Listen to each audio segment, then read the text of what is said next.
Welcome to Newcastle Family History Society podcasts. The Newcastle Family History Society, located on Awabakal land in Newcastle, New South Wales, Australia, provides support for those interested in family history. In this concluding episode of the Bad Girls series, Jane Ison examines the last months of the Newcastle Industrial School, recounting the events of the final two riots in 1871. The Newcastle Industrial School opened in August 1867, but by the end of 1870 the writing was on the wall for the institution. Newcastle Industrial School proved to be a turbulent time for the government, the city, the staff and the girls. This podcast looks at the events that occurred between January and May 1871, when the school transferred to Sydney. Joseph Hines Clark became superintendent in December 1868. While there were difficulties, he treated the girls with respect, was approachable, and the girls, and likely his staff too, probably considered him firm but fair. He left considerable evidence of his qualities in his letters. The community criticised Clark for being too kind to troublemakers. Clark, however, did not get on well with the visiting surgeon, Dr. Richard Harris. Shortly after his arrival, Clark had demanded that Harris stop investigating the virginity of newly arrived girls as a part of their health assessment. When Clark found that Harris had not complied, he mentioned the problem to the colonial treasurer to ensure that the virginity examination ended. Clark also demanded that Harris begin a medicine book and did not hesitate to inform the government that he was concerned that treatment and medicines were being charged to Treasury, but they were not being provided to the girls. Harris was not happy, and there was considerable enmity between the two men. Evidence is scant that the resulting bad publicity regarding Clark was due to the influence of Harris in the area. By about February 1871, Clark was informed that the school was to leave Newcastle, but that he was to be replaced as superintendent. While there is considerable documentation regarding the first riot outlined in my podcast, A Knife in the Dark, little is known about the reasons behind the riots of 1871. The only thing that seems to have changed was the knowledge that the school would close and move to Sydney. The girls would have known of any upcoming changes as they had contacts and family outside the school who came to visit them. It is quite possible that a protest over this transfer was the cause of every 1871 riot. The first outbreak under Clark's superintendency occurred on the night of the 6th of January 1871.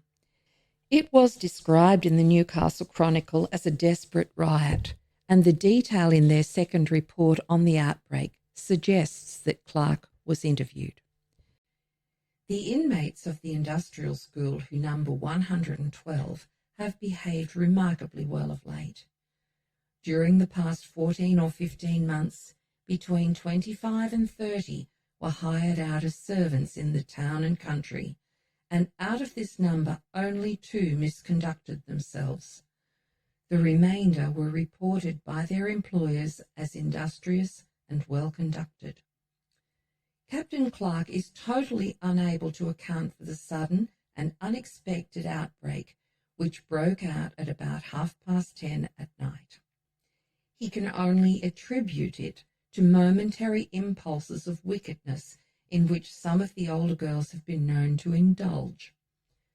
Shortly before the melee began, the artillery band, accompanied by a considerable crowd of people, played up New Common Street, and just as it passed the school, several of the girls who were preparing to retire for the night waved their hands to the band and appeared to become excited by the music.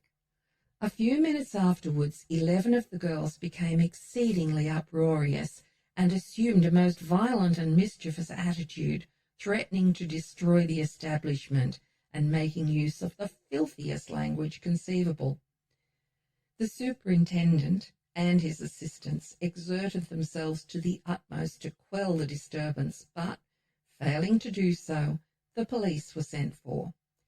A detachment arrived, and through their aid the 11 ringleaders were secured and placed in separate cells, but not before it was found necessary to break open the doors of the establishment. The miscreants were armed with legs and other portions of iron bedsteads, which they broke up at an early stage of the riot in order to provide themselves with weapons of assault. The windows in the south wing of the establishment were broken, and much damage was done to the beds, bedding, crockery, and other articles of furniture. The disturbance did not end till about 2 o'clock on Saturday morning, and up to that hour the whole neighbourhood was kept in a state of annoyance of the most disgusting and intolerable description. Since placed in the cells, the wretched creatures have been perfectly quiet, and as their diet is only bread and water, it is not likely they will prolong their punishment, which the superintendent has power to extend to 14 days. The outbreak has, of course, been reported to the government, and it is probable that the extremely mild treatment which the girls have hitherto received, and which they have so much abused, will be superseded by harsher measures. It is now apparent that an industrial school is not the place for reforming abandoned young women of the class of which the turbulence of Friday night are composed. A detailed report of the investigation by the government has not yet been found. However, no girls appeared in either court reports or Maitland jail records during January, even though Clark recommended that the 4 ringleaders, who he described as fully grown women, be tried for both destroying government property and mutiny. He wrote, "On speaking to Mr. Scott, the police magistrate, on the subject, I regret to find that the punishment is not near so great for such conduct as I think they deserve." Punishment was therefore limited to solitary confinement in the cells, a bread and water diet, removal of privileges, and a reprimand. All was quiet at the school until the 10th of March 1871, when what was described as the most serious riot yet broke out. Without any apparent reason, the girls rose en masse and commenced to demolish the windows, crockery, and everything else in the establishment that it was possible to lay their hands upon. The language used was horrible in the extreme, and for upwards of an hour the riot continued unquelled until the police, assisted by some private citizens, were able to capture the ringleaders and convey them to the lockup, the least violent being confined in the school guardhouse. Captain Clark, the superintendent, was absent in Sydney at the time, but he returned home on Saturday morning. A second disturbance then took place, and during its progress the girls took out the window sashes and did all the damage they possibly could. 16 of the elder girls are now in the lockup and will be brought up before Mr. Scott, when all particulars of the riot will be elicited. 14 girls appeared in court as a result of this riot. Of these, the older girls were sent to Maitland Jail, but at Clark's request, the younger girls were reprimanded and returned to the school. Timing is everything. It cannot be coincidence that George Lucas had been appointed the new superintendent just the previous week. And while he had not taken up his position, it is likely that the girls knew for certain that Clark was leaving and that they were all to move to Sydney. It is also likely that stories about Lucas had been told to the girls.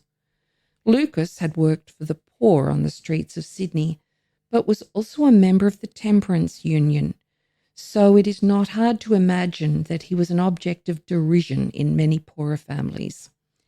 It is also likely that he had been instructed to administer tougher penalties upon any girl admitted to the school who misbehaved. Lucas's wife, Marianne, was to be the new matron to replace Marion Clark. The final day that the Clarks were at the school was Saturday, 18th of March, 1871.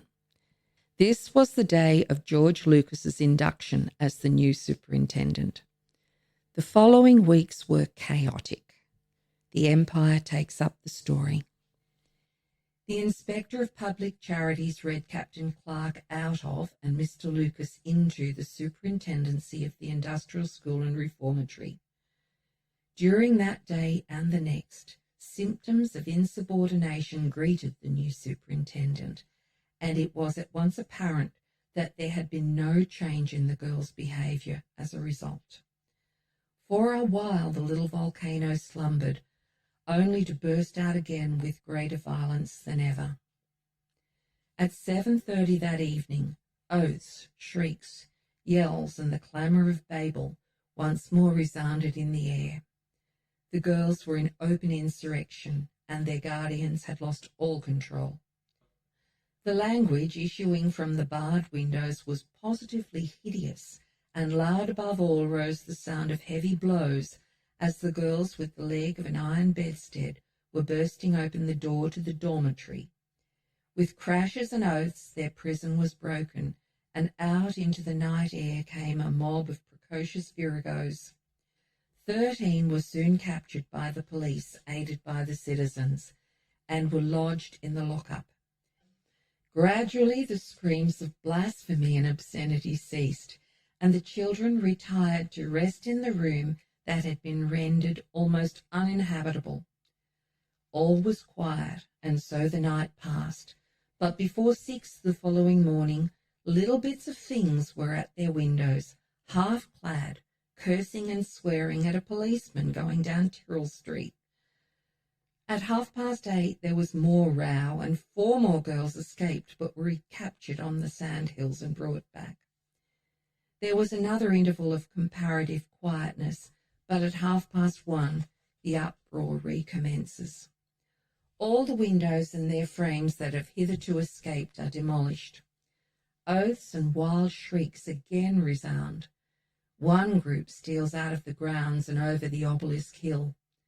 A policeman passes up Tyrrell Street and heads them back, and they are seen crestfallenly returning and entering by the front gate. They are driven into their quarters, but the riot continues. The grounds on all sides are open to inspection, and groups of grown-up persons and troops of children are listening to the coarse and disgusting language. Men who should know better are tearing down palings from the fence on the high ground in New Common Street to obtain a better view of the indecent exposure the girls are making at the windows, and are encouraging them by their applause. The girls take fresh courage. They have an attentive audience and appreciative spectators, and their friends outside are getting up a petition for their retention in Newcastle. Shortly after 5, the girls in the lockup are returned to school. In squads of 3 and 4, they are marched up by the police, but the riot continues. The conduct of the girls has been worse during the afternoon than ever before. They now tear up their sheets and blankets, make banners of them, and wave them to and fro as they sing their ribald songs. Darkness comes on. The lights are extinguished. The police remain in charge of the building, but the riot continues. We have been given to understand that a posse of police will arrive from Sydney in the morning to take over the charge of the establishment. Remember that on this date, the 7 major ringleaders of the earlier riot were still in Maitland Jail, so had taken no part in this outbreak. 4 more girls appeared in court and were sent to Maitland Jail straight after this riot, and a month later, another 4 girls went to jail, making a total of 15 girls locked up in Maitland. In April, further problems and criticisms were reported. Any person passing along the upper portion of New Common Street might have seen one of the industrial schoolgirls in a state of perfect nudity, with another having only a portion of a garment about her loins, dancing about in their dormitory, and apparently confining their evolutions to the vicinity of the gaslight suspended from the roof. For fully 20 minutes this was kept up, and only ceased when the lights were extinguished. At the same time, other girls were shrieking out good nights to Mr. and Mrs. Lucas, and others accompanying their names with the most obscene adjectives. 4 or 5 of the girls climbed the veranda posts and onto the roof of the main buildings, to which there are no parapets whatever, and were running about thereon backwards and forwards, up and down, and standing upon the chimney pots to the utmost peril of their lives, shocking the neighbourhood by the frightful risks they ran of falling from so great a height and being dashed to pieces on the ground.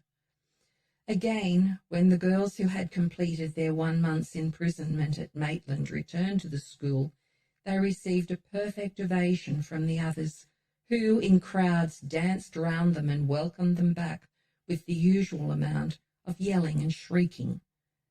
At present there appears to be no restraint whatever attempted. The necessary work for the establishment seems now to be thrust upon a few of the smaller children, the others doing just as they please.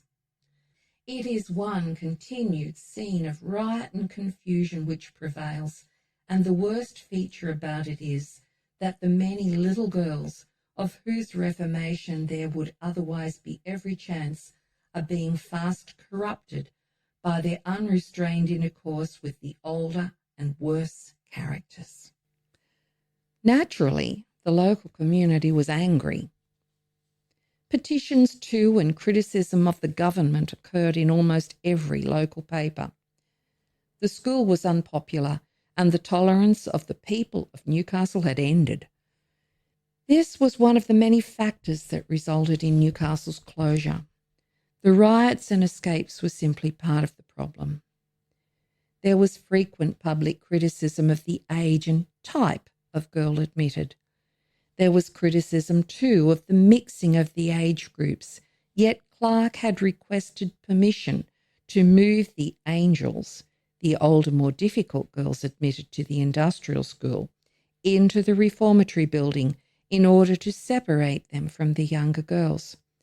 The government refused his request. The cost of moving girls by sea from Sydney was considerable, and while the government expected parents and employers to pay the passage for a girl's return, most parents refused or could not afford the fare, so the government had to pick up the bill or keep the girl at the school. The proposed solution to hearing and seeing the antics of the angels and then dealing with the resulting bad publicity and falling property prices was to move the school away from the public eye, away from neighbours, and inflict harsher punishment than that used by Clark. An isolated situation, like an island, was perfect. And so the industrial and reformatory schools were moved to the old convict jail on Cockatoo Island in Sydney Harbour, and the place was rebranded as Billawheeler. Clark, viewed by many as a scapegoat, lost his position and was never employed by the government again. Other than the superintendent and matron, no other changes were made, including to the staff. By May, Billawheeler was finally considered ready, and on the 26th of May the younger girls were transferred there by sea. The Sydney Morning Herald reported on their arrival. The Morpeth, which arrived from the Hunter River yesterday afternoon, brought down 69 of the younger girls from the Newcastle Industrial School, who are being removed to Cockatoo Island. Before proceeding, the steamer went to discharge deck cargo, and while there the girls who were locked in the steerage put their heads out of the ports and indulged in a lot of low chaff, to the evident delight of a crowd of loafers who were on the wharf. The older girls transferred to Sydney, leaving Newcastle the next day. The remainder of the industrial school girls, the elder ones, singing and screaming as is their wont, were conveyed at an early hour by omnibuses to the Queen's Wharf, and there put on board the Thetis for passage to their new habitation on Cockatoo Island. There was a large concourse of persons waiting to see them depart, which seemed to excite the girls considerably and to encourage them to sing some of their favourite songs, and bid a most lively adieu to their admirers. They were soon got below, but it was no easy task keeping them there, as every now and then they managed to find their way on deck again, probably to take a last fond look at the paradise they were leaving behind. The Empire continued the story after they reached Sydney. The government steamer arrived in Sydney at about 5 in the afternoon, bringing the remainder of the girls to their future home at Cockatoo Island. Those on board consist of the elder and more refractory girls, better known as the Angels. In coming up the harbour, they were noticed to be waving their handkerchiefs in a rather jubilant manner. It is to be hoped that a radical reform will take place in the new establishment. Well, that didn't happen. Treatment by Lucas on Biloela was appalling, and in 1874 became the subject of a royal commission. Yes, they had them back then. In a future series, I will look more closely at the girls in Biloela and the boys aboard the industrial school ship Vernon. It has been a pleasure sharing these fascinating tales from this interesting time with you. Thank you for listening. A big thank you to Jane for producing this series, delving into the lives of the bad girls from the Newcastle Industrial School and Reformatory. We trust you found it interesting and engaging. Feel free to revisit previous episodes on our website, www.nfhs.org.au/podcasts. For deeper insights into Jane's research, check out her website at nis.wikidot.com. We look forward in the near future to another series about this fascinating period of our history, so make sure you follow us on Newcastle Family History Society podcasts.